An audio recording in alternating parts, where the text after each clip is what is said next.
আসসালামু আলাইকুম বন্ধুগণ, সবাইকে শুভরাত্রি এবং বাংলা নববর্ষের উপলক্ষে সকলকে জানাই নববর্ষের আন্তরিক শুভেচ্ছা। প্রিয় দর্শক, আজকে আসছি বরিশাল বিভাগ এবং বাংলাদেশের সর্বদক্ষিণের যে জেলাটি পটুয়াখালী। এখানে আজকে বাংলা নববর্ষের প্রথম দিন উপলক্ষে জেলা প্রশাসকের কার্যালয়ের মাঠে বর্ষবরণ অনুষ্ঠান এবং একটি মেলার আয়োজন করা হয়েছে।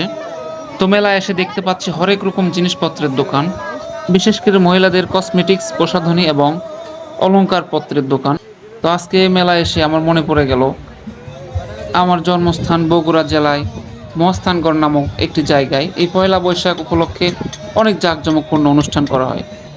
জীবিকার তাগিদে পটুয়াখালীতে আসি, তাই সেখানে যেতে পারলাম না। মেলায় এসে খুব ভালো লাগতেছে, এখানে অনেক লোকের সমাগম। তবে বাঙালিদেরও একটা স্বভাব, যোগ বুঝে কোপ মারা। যে দেখতেছে মেলায় ক্রেতা বেশি, সেই সুযোগটা বুঝেই 5 টাকার জিনিসের দাম 10 টাকা লাগায়। তবে মেলার পরিবেশটা কিন্তু খুব শান্তশিষ্ট। মেলার শুরুর দিকে অনেক ভিড় ছিল, এখন লোকজন বেশি রাত হওয়ার কারণে বাড়ির দিকে চলে যাচ্ছে। মেলার যদিও স্পেসটা জায়গাটা কম আর কি, কিন্তু তারপরও গাদাগাদি করে চতুর্পাশে অনেকগুলো দোকান দেখা যাচ্ছে। মেলায় একটা মাটির ব্যাংকের দাম করলাম, 50 টাকার জিনিস 200 টাকা চাইলো, বলতেছে ভাই দর দাম নাই।